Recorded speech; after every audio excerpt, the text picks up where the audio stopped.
بسم اللہ الرحمن الرحیم۔ ابن شہاب نے بیان کیا، ان سے انس بن مالک رضی اللہ عنہ نے بیان کیا کہ نبی کریم صلی اللہ علیہ وسلم اگر سورج ڈھلنے سے پہلے سفر شروع کرتے تو ظہر کی نماز عصر تک نہ پڑھتے، پھر ظہر اور عصر کی ایک ساتھ پڑھتے، اور اگر سورج ڈھل چکا ہوتا تو پہلے ظہر پڑھ لیتے پھر سوار ہوتے۔ صحیح بخاری حدیث نمبر 1111۔ قتیبہ بن سعید نے بیان کیا، انہوں نے کہا کہ ہم سے مفضل بن فضالہ نے بیان کیا، ان سے عقیل نے، ان سے ابن شہاب نے، اور ان سے انس بن مالک رضی اللہ عنہ نے کہ رسول کریم صلی اللہ علیہ وسلم جب سورج ڈھلنے سے پہلے سفر شروع کرتے تو ظہر عصر کا وقت آنے تک نہ پڑھتے، پھر کہیں راستے میں ٹھہرتے اور ظہر اور عصر ملا کر پڑھتے، لیکن اگر سفر شروع کرنے سے پہلے سورج ڈھل چکا ہوتا تو پہلے ظہر پڑھتے پھر سوار ہوتے۔ صحیح بخاری حدیث نمبر 1112۔ قتیبہ بن سعید نے بیان کیا، ان سے امام مالک رحمۃ اللہ نے، ان سے ہشام بن عروہ نے، ان سے ان کے باپ عروہ نے، ان سے عائشہ رضی اللہ تعالی عنہا نے کہ نبی صلی اللہ علیہ وسلم بیمار تھے، اس لیے آپ صلی اللہ علیہ وسلم نے اپنے گھر میں بیٹھ کر نماز پڑھائی۔ بعض لوگ آپ صلی اللہ علیہ وسلم کے پیچھے کھڑے ہو کر پڑھنے لگے، لیکن آپ نے انہیں اشارہ کیا کہ بیٹھ جاؤ۔ نماز سے فارغ ہونے کے بعد آپ صلی اللہ علیہ وسلم نے فرمایا کہ امام اس لیے ہے کہ اس کی پیروی کی جائے، اس لیے جب وہ رکوع کرے تو تم بھی رکوع کرو، اور جب وہ سر اٹھائے تو تم بھی سر اٹھاؤ۔ صحیح بخاری حدیث نمبر 1113۔ ابو نعیم نے بیان کیا، انہوں نے کہا کہ ہم سے سفیان بن عینہ نے زہری سے بیان کیا، اور ان سے انس بن مالک رضی اللہ عنہ نے کہ رسول اللہ صلی اللہ علیہ وسلم گھوڑے سے گر پڑے اور اس کی وجہ سے آپ کے دائیں پہلو پر زخم آ گئے۔ ہم مزاج پرسی کے لیے گئے تو نماز کا وقت آ گیا، آپ صلی اللہ علیہ وسلم نے بیٹھ کر نماز پڑھائی، ہم نے بھی بیٹھ کر آپ کے پیچھے نماز پڑھی۔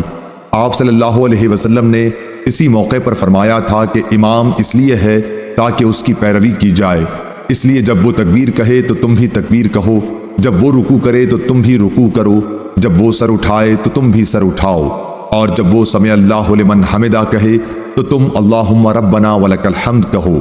صحیح بخاری حدیث نمبر 1114۔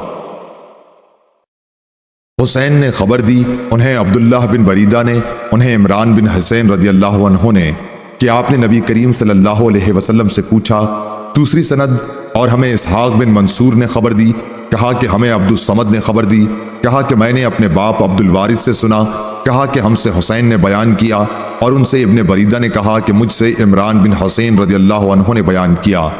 وہ بواسیر کے مریض تھے۔ انہوں نے کہا کہ میں نے رسول اللہ صلی اللہ علیہ وسلم سے کسی آدمی کے بیٹھ کر نماز پڑھنے کے بارے میں پوچھا، آپ نے فرمایا کہ افضل یہی ہے کہ کھڑے ہو کر پڑھے، کیونکہ بیٹھ کر پڑھنے والے کو کھڑے ہو کر پڑھنے والے سے آدھا ثواب ملتا ہے، اور لیٹے لیٹے پڑھنے والے کو بیٹھ کر پڑھنے والے سے آدھا ثواب ملتا ہے۔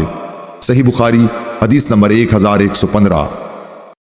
حسین معلم نے بیان کیا، اور ان سے عبداللہ بن بریدہ نے کہ عمران بن حسین نے، جنہیں بواسیر کا مرض تھا، اور کبھی ابو معمر نے یوں کہا کہ عمران بن حسین رضی اللہ عنہ سے روایت ہے کہ میں نے نبی کریم صلی اللہ علیہ وسلم سے بیٹھ کر نماز پڑھنے کے بارے میں پوچھا تو آپ صلی اللہ علیہ وسلم نے فرمایا کہ کھڑے ہو کر نماز پڑھنا افضل ہے، لیکن اگر کوئی بیٹھ کر نماز پڑھے تو کھڑے ہو کر پڑھنے والے سے اسے آدھا ثواب ملے گا، اور لیٹ کر پڑھنے والے کو بیٹھ کر پڑھنے والے سے آدھا ثواب ملے گا۔ ابو عبداللہ حضرت امام بخاری رحمۃ اللہ علیہ فرماتے ہیں، حدیث کے الفاظ میں نائم مضطجع کے معنی میں ہے، یعنی لیٹ کر نماز پڑھنے والا۔ صحیح بخاری حدیث نمبر 1116۔ عبدان نے بیان کیا، ان سے امام عبداللہ بن مبارک نے، ان سے ابراہیم بن طہمان نے، انہوں نے کہا کہ مجھ سے حسین مکتب نے، جو بچوں کو لکھنا سکھاتا تھا، بیان کیا، ان سے ابن بریدہ نے، اور ان سے عمران بن حسین رضی اللہ عنہ نے کہا کہ مجھے بواسیر کا مرض تھا، اس لیے میں نے نبی کریم صلی اللہ علیہ وسلم سے نماز کے بارے میں دریافت کیا۔ آپ صلی اللہ علیہ وسلم نے فرمایا کہ کھڑے ہو کر نماز پڑھا کرو، اگر اس کی بھی طاقت نہ ہو تو بیٹھ کر، اور اگر اس کی بھی نہ ہو تو پہلو کے بل لیٹ کر پڑھ لو۔ صحیح بخاری حدیث نمبر 1117۔ امام مالک رحمہ اللہ نے خبر دی، انہیں ہشام بن عروہ نے، انہیں ان کے باپ عروہ بن زبیر نے، اور انہیں ام المومنین حضرت عائشہ صدیقہ رضی اللہ عنہا نے کہ آپ نے رسول اللہ صلی اللہ علیہ وسلم کو کبھی بیٹھ کر نماز پڑھتے نہیں دیکھا، البتہ جب آپ صلی اللہ علیہ وسلم ضعیف ہو گئے تو قرأت قرآن نماز میں بیٹھ کر کرتے تھے، پھر جب رکوع کا وقت آتا تو کھڑے ہو جاتے اور پھر تقریباً 30 یا 40 آیتیں پڑھ کر رکوع کرتے۔ صحیح بخاری حدیث نمبر 1118۔ امام مالک رحمہ اللہ نے عبداللہ بن یزید عمر بن عبید اللہ کے غلام ابو نضر سے خبر دی، انہیں ابو سلمہ بن عبد الرحمن بن عوف رضی اللہ عنہ نے انہیں ام المومنین حضرت عائشہ صدیقہ رضی اللہ عنہا نے کہ رسول اللہ صلی اللہ علیہ وسلم تہجد کی نماز بیٹھ کر پڑھنا چاہتے تو قرأت بیٹھ کر کرتے،